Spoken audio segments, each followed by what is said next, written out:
A lot of rap artists started on the street, you know. No money, shit gaffs. Suppose they've made a lot of money now. They don't spend too much time back at the place that made them.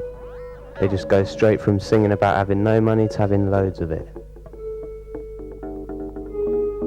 There's no such thing as having no money on the street. Well, as long as you've only got yourself to support. Some of these videos are well good. I wonder who makes them. Can't be a bad job though. But you probably got to go to college though to do it. Always the same. I use the last of it at night and I say to myself, I'll get some in the morning. Then in the morning I wished I got up to the 24-hour shop last night.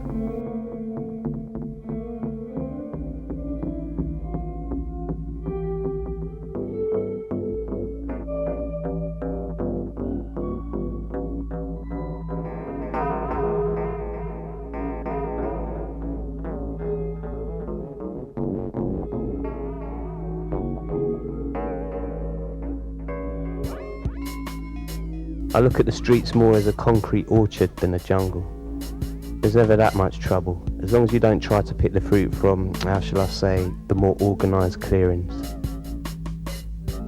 Concrete is the trunk, bricks are the branches, pavements are the roots.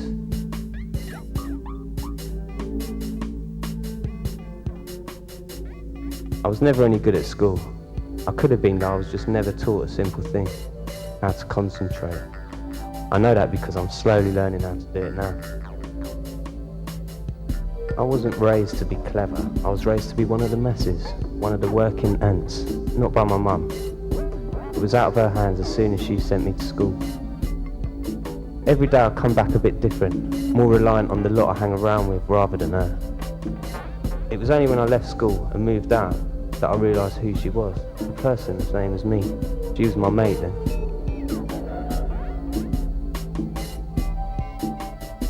Those signs on the wall, they do them with stencils.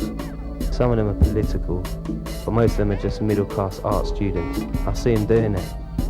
And pissing around on skateboards, fucking off in a P-Reg Peugeot. I used to piece up myself when I was younger. Proper though, freehand. Got some photos somewhere, proper street art. None of this bombing tagged all over the place. I think that's ugly. Sometimes I used to get away when I was going to see my aunt and cousins. They lived in the sticks though. Northfleet it was called, near Gravesend. They live opposite this big cement factory, and everything was grey, everything. The roads, pavement, the houses. There weren't many trees, but even they were grey, horrible. They did have a house though, but the windows got grey, and that made everything you looked at even more grey. Did my aunt's head in. Around here it's nice though, nice colours. They should make more things green. How many times have you found money in a phone box? Go on, think. I bet once in the last 2 years. And how many times have you used the phone box in the last 2 years? See, not many times.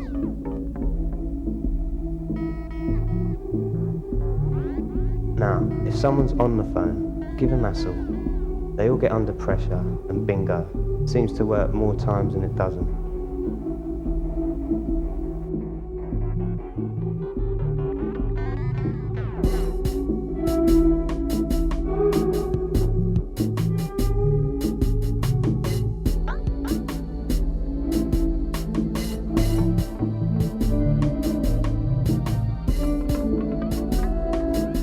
Yeah, handy.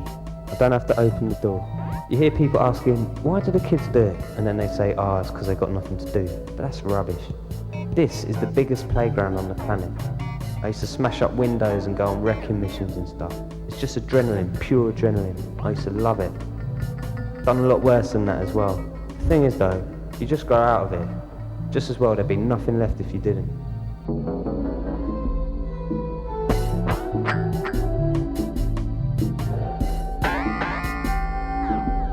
Nice one. See, this is always a result. You always see them about. It's like a rent a bag thing. There's so many of them about because they hand them out to hostels, as long as the thing don't smell of piss. Now I'll get 3 or 4 quid for an hour's rest. There's always people about in here. They can spare it though. They give their lives away to the companies and give their money to the government. They might as well cut out the middleman, work for a house, food and 2 weeks in Spain a year. I mean, look at me for fuck's sake. I could go into Planet Hollywood in these clothes and not get booted out.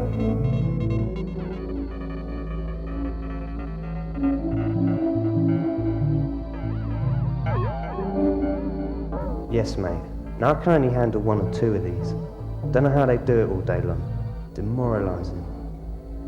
I read in the paper once that some geezer was earning £900 a week selling these. Probably did before that got spread about. Probably makes about £9 a week now. Gutted. Still, I couldn't do it. I've never even read it. But it ain't written by anyone on the streets though. Or anyone that's even come close to it.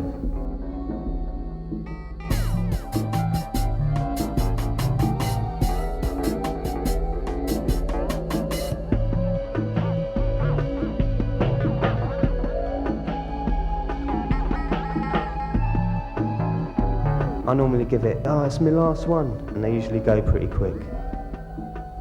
Navvies. Navvies are the closest run to me on the ladder of life. 1 step down and they're me. I've tried the sites to make a living. You work to your back's bent double and your joints are fucked. You stop when you can't even push a broom around anymore. Then you retire. Stop moving for 6 months. Your body goes, see you later, mate. Nah. The sites, you work till you die. And what for? Spend half your life in the boozer, releasing the week's pent-up grief. Yeah, man, it's hard on the sides.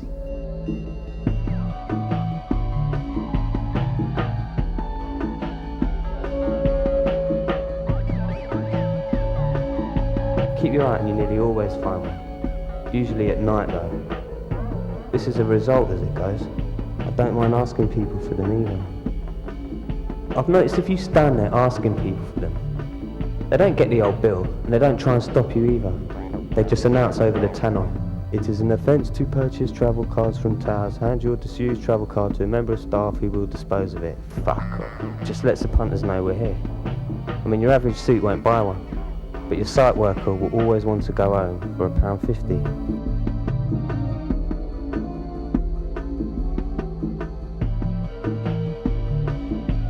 I always invest the extras on these. Sometimes the horses, but these have got me late. I ain't done bad on them as it goes. Well, I'm not up, but I'm waiting for the biggie, 50 grand.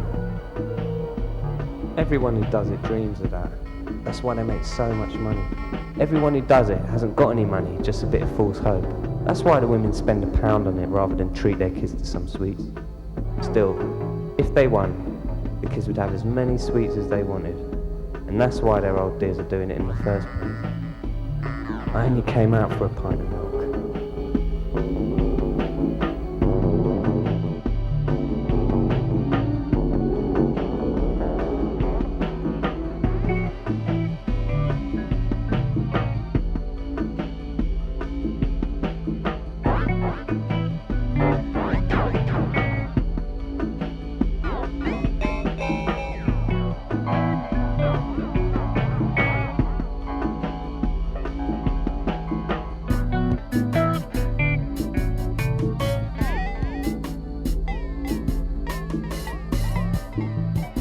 Not a bad day.